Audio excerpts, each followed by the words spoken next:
ये क्या हो रहा है? मुझे बचाओ। ए बिरजू, बिरजू, ये कठपुतलियां आ रही हैं। हाँ। अरे नहीं राजू, भाग यहाँ से। ये कठपुतलियां ये हमें मार डालेंगी। इनके हाथों में तलवारें हैं। ये सब कहाँ से आ गए? क्या हो रहा है? बिरजू पूरी ताकत लगाकर राजू को बचाने लगा, पर कठपुतलियां उसकी तरफ बढ़ने लगी।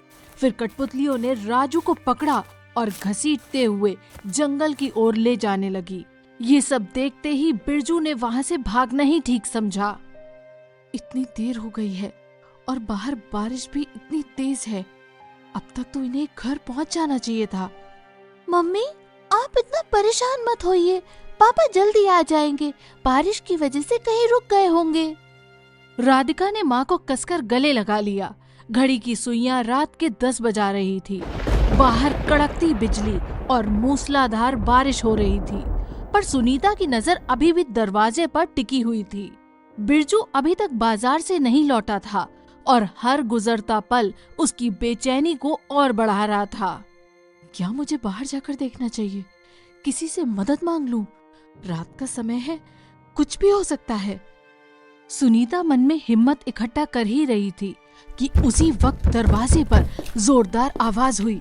दोनों माँ बेटी डर कर सहम गई। राधिका, जल्दी दरवाजा बंद करो। बिरजू, तुम ठीक तो हो? नहीं, सब ठीक नहीं है। गांव में फिर से वही कठपुतलियां फिर से आ गई हैं। और राधिका, राजू वो मेरे साथ था। कठपुतलियां उसे खींच कर ले गई। क्या? उसका तो 3 दिन बाद विवाह था। हाँ सुनीता, हाँ, पर मैं उसे रोक नहीं सका। मैं भागा, वरना मैं भी। बिरजू की आवाज में डर और पछतावे की गूंज थी। उसका पूरा बदन कांप रहा था। राधिका और सुनीता एक दूसरे की तरफ घूर कर देखने लगी थी। बिरजू, हमें बिना देर किए राजू के घर जाकर बताना होगा। राधिका, तुम यहीं घर पे रहो, हम आते हैं। ठीक है मम्मी, आप जल्दी आना। दोनों बारिश में भीगते हुए जल्दबाजी में राजू के घर की ओर दौड़ पड़े। तेज हवाओं और गरजती बिजली के बीच उनके कदम मिट्टी में धंसते जा रहे थे, पर डर और बेचैनी के बीच बस एक ही ख्याल था, राजू को बचाना। कुछ देर बाद बिरजू और सुनीता राजू के घर पहुंचे। चारों ओर सन्नाटा था। हवा में मिट्टी और बारिश की गंध फैली हुई थी। सुनीता ने जोर जोर से दरवाजा खटखटाया। कृपा जल्दी दरवाजा खोलिए। अचानक दरवाजा खुला। चौखट पर राजू की माँ देवकी खड़ी थी। सुनीता, क्या हुआ? बाहर इतनी बारिश में? कठपुतलियां फिर से गांव में आ गई है और राजू को वो खींच कर ले गई है। हमें कुछ करना होगा, वरना बहुत देर हो जाएगी। क्या कहा तुमने? वो तो। हाँ, मैं उसके साथ था, लेकिन मैं कुछ नहीं कर पाया। मैं बस भाग निकला। चलो, उसे बचाना होगा। भोला, शंभू, सब लोग बाहर आओ, मशाले लाओ जल्दी। कुछ ही मिनटों में गांव के कई लोग इकट्ठा हो गए। सबके हाथों में मशाले और लकड़ी की लाठियां थी। उनके चेहरों पर एक ही इरादा था, राजू को ढूंढना। बारिश और अंधेरे के बीच गांव के लोग मशाले थामे जंगल की ओर बढ़ रहे थे। हर कदम के साथ पत्तों की सरसराहट और पानी की आवाज डर को और गहरा कर रही थी। सब लोग शांत रहो, ध्यान से देखो। जहाँ तक नजर जा सकती है हर तरफ ढूंढो, कोई कोना खाली मत छोड़ना। बारिश अब और तेज हो गई थी। रास्ते कीचड़ से भर गए थे। कई बार किसी की मशाल बुझ जाती तो कोई और आगे बढ़कर उसे फिर जलाता, लेकिन राजू का कहीं कोई निशान नहीं था। राजू, ओ राजू बेटा, अगर तू सुन सकता है तो जवाब दे। राजू।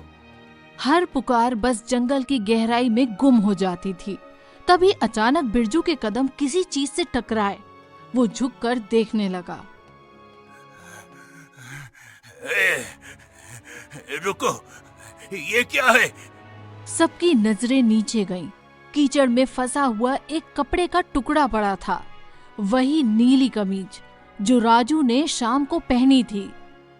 हे भगवान, ये तो राजू के ही कपड़े हैं, लेकिन लड़का कहाँ गया? सबके चेहरों पर डर फैल गया। थोड़ी दूर पर पेड़ों की डालियां टूटी हुई थी। मिट्टी में खरोच जैसे निशान थे, जैसे किसी को जोर से घसीटा गया हो। मैंने कहा था वही कठपुतलियां उसे ले गई है। अब उनका असर पूरे गांव में फैल चुका है।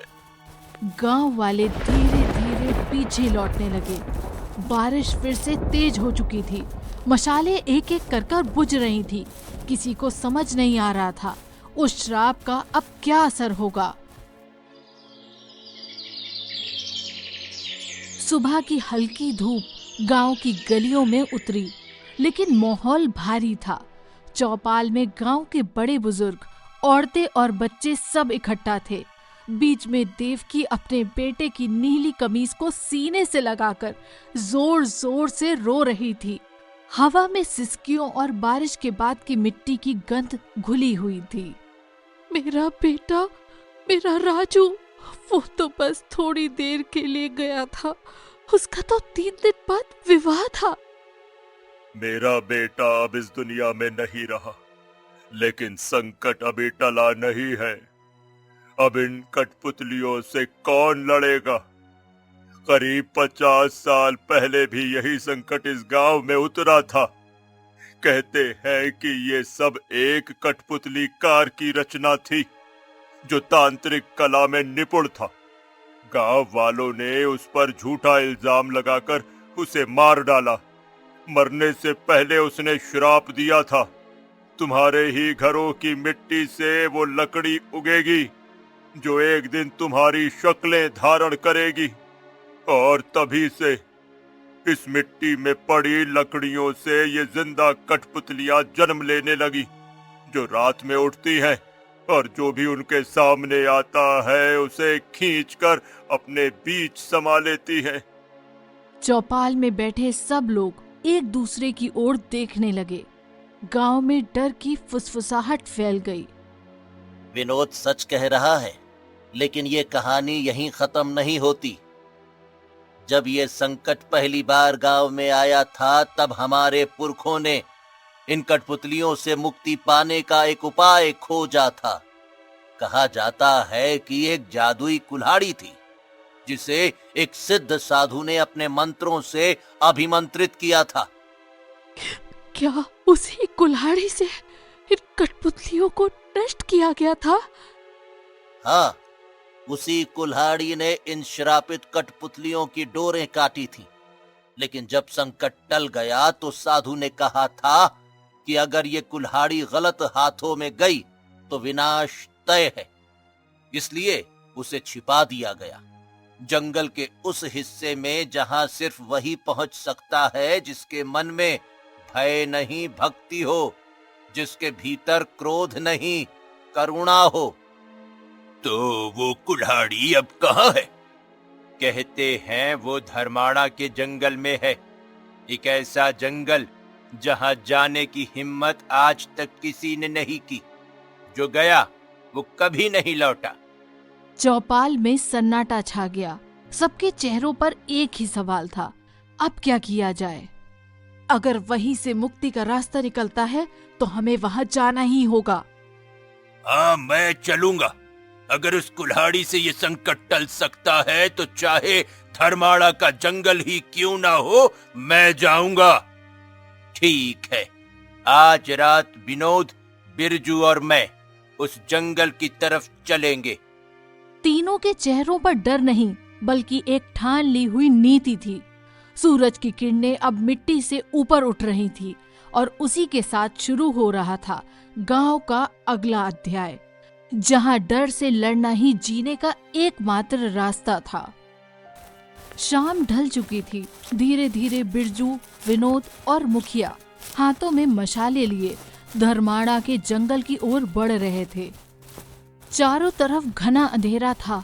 गीली मिट्टी की सौंधी गंध के बीच मशालों की रोशनी मुश्किल से कुछ कदम आगे तक दिख रही थी। हर पेड़, हर छाया अब किसी कठपुतली की आकृति जैसी लग रही थी। सुनो, सावधानी से चलो। ये जंगल जितना शांत दिखता है उतना ही खतरनाक है। मुखिया जी, देखिए, इधर मिट्टी में कुछ चमक रहा है। मुखिया झुकता है, मशाल नीचे करता है। एक बड़े पत्थर के पास कीचड़ के नीचे कुछ धातु सी चमक रही थी। उसने मिट्टी हटाई और वहां से निकला एक सुनहरा नकाब जिस पर काले रत्न जड़े थे और उसकी आंखों के हिस्सों पर लाल नक्काशी थी, जैसे वो खुद किसी चेहरे का इंतजार कर रहा हो।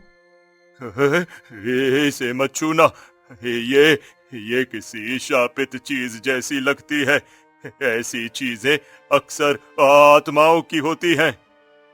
विनोद, डर सबको लगता है, लेकिन कभी कभी डर ही रास्ता दिखाता है, समझे? अगर ये नकाब किसी सुराग का हिस्सा हुआ तो? मुखिया ने नकाब को उठाया। वो नकाब ठंडी थी, लेकिन उसमें एक अजीब सी खिंचाव थी, जैसे कोई उसे पहनने को मजबूर कर रहा हो। बिरजू और विनोद के मना करने से पहले ही मुखिया ने नकाब को चेहरे पर लगा लिया। अगले ही पल हवा भारी हो गई। मशाल की लौ कांपने लगी। मुखिया के शरीर में झटके लगे और वो घुटनों के बल गिर गया। उसकी आंखें लाल हो गईं, सांस भारी, और फिर अचानक वो खड़ा हो गया। चेहरे पर वो नकाब कसकर चिपकी हुई थी और अब उसकी आवाज किसी और की थी। तुम दोनों मेरे जंगल में क्या करने आए हो? क्या तुम सोचते हो कि इस धरती की कठपुतलियां अब भी तुम्हारे आदेश मानेंगी? मुखिया जी, ये आप क्या कह रहे हैं? ये आपकी आवाज नहीं है।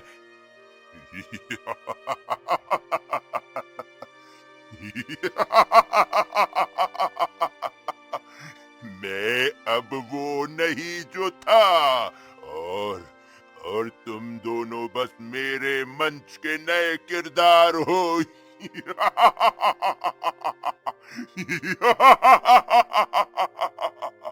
मुखिया ने अचानक विनोद को जोर से धक्का दिया। विनोद गिर पड़ा। बिरजू पीछे हटा, लेकिन तभी मुखिया बिजली की तरह उस पर झपट पड़ा। उसके नाखून लड़की जैसे सख्त और धारदार हो चुके थे। वो बिरजू का गला पकड़ लेता है। मुखिया जी, अपने आप को संभालिए, ये आप नहीं है। नकाब उतार दीजिए।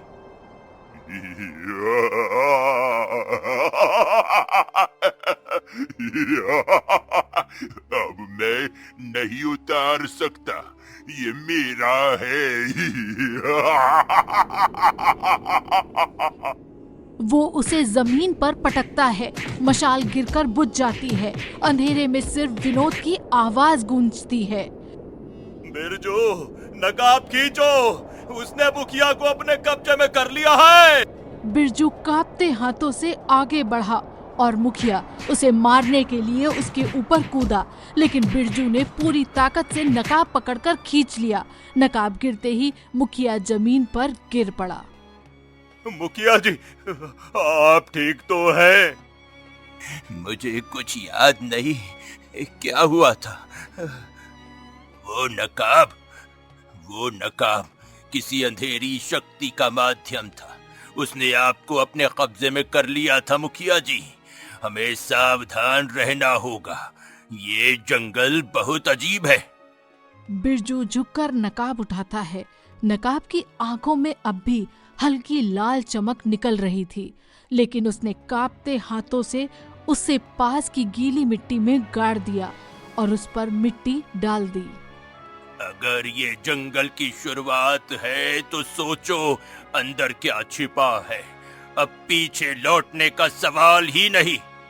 तीनों ने एक दूसरे की ओर देखा। तीनों ने मशालें उठाई और अंधेरे में आगे बढ़ गए।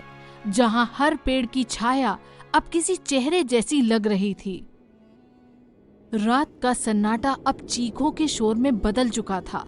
हर कोने में किसी पुरानी कठपुतली की ठक ठक की आवाज गूंज रही थी। धीरे धीरे वो कठपुतलियां गांव में उतर आई थी।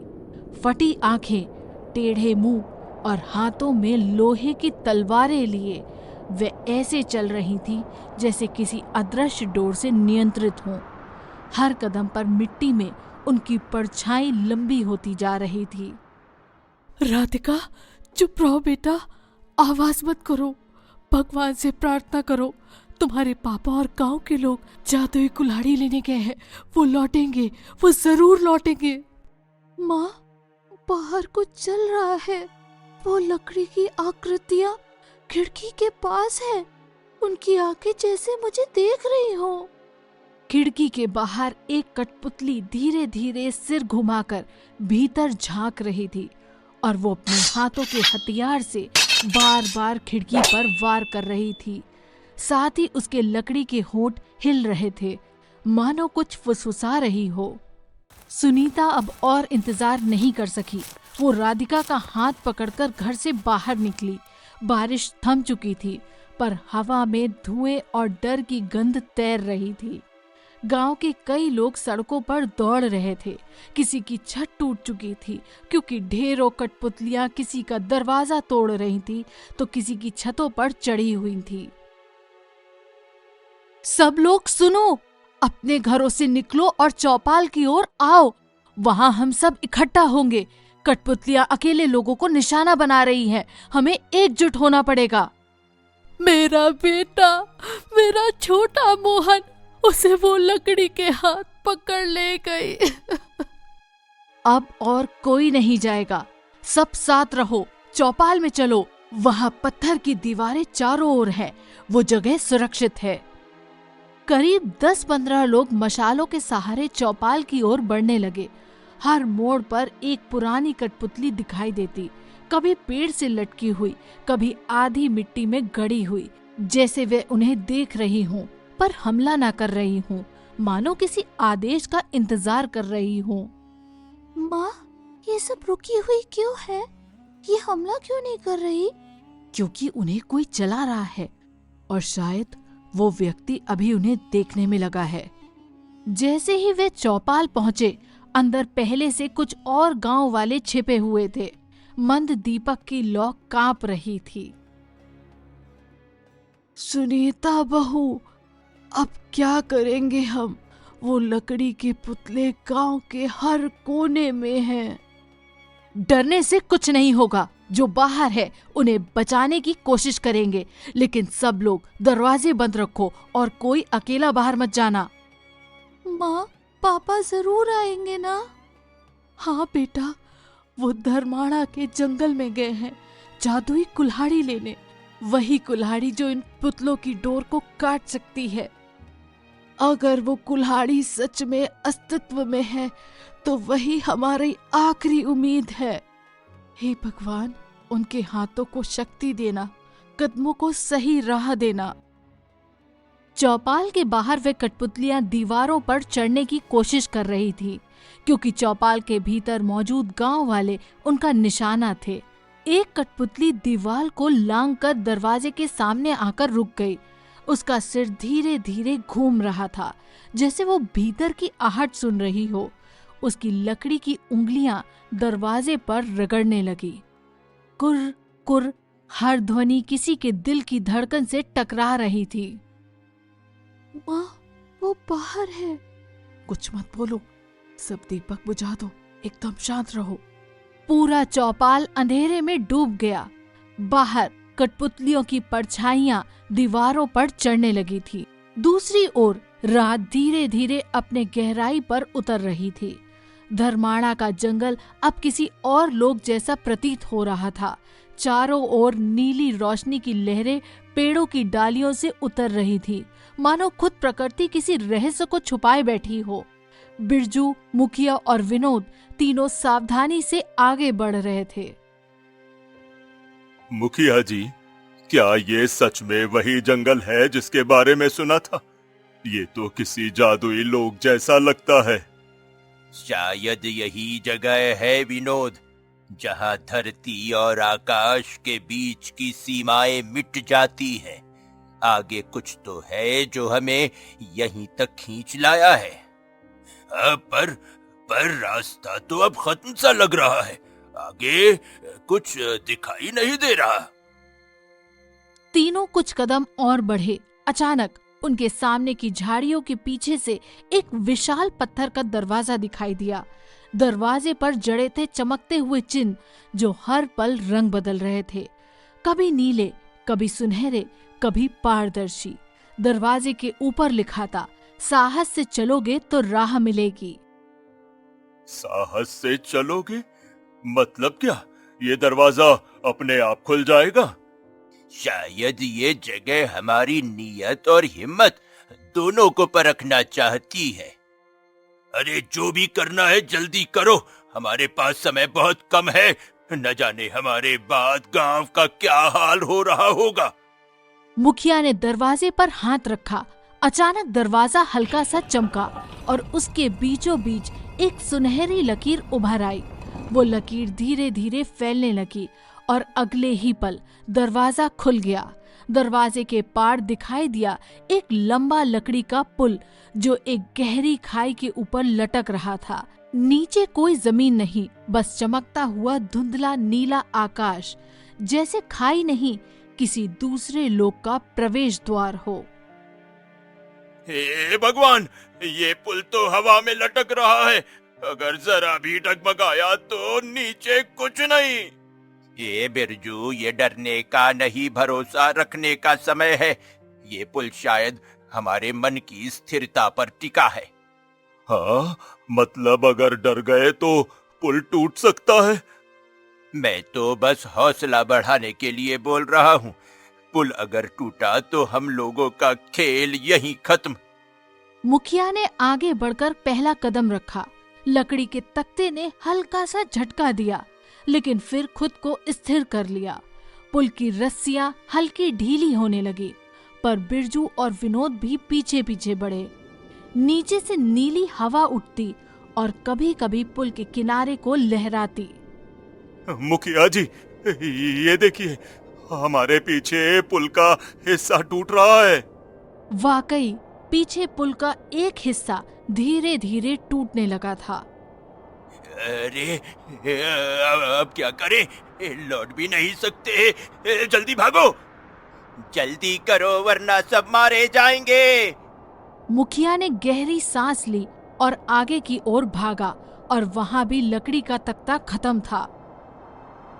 मुखिया जी, क्या कर रहे हो? कूदो।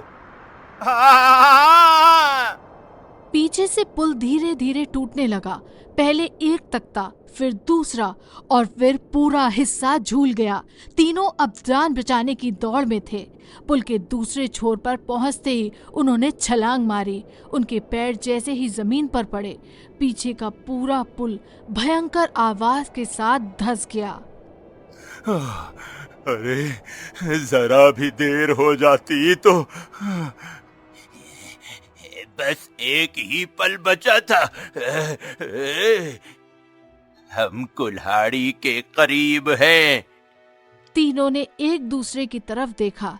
चेहरे पर मिट्टी, पसीना और राहत का मिश्रण था, और सामने खुला मैदान फैला था।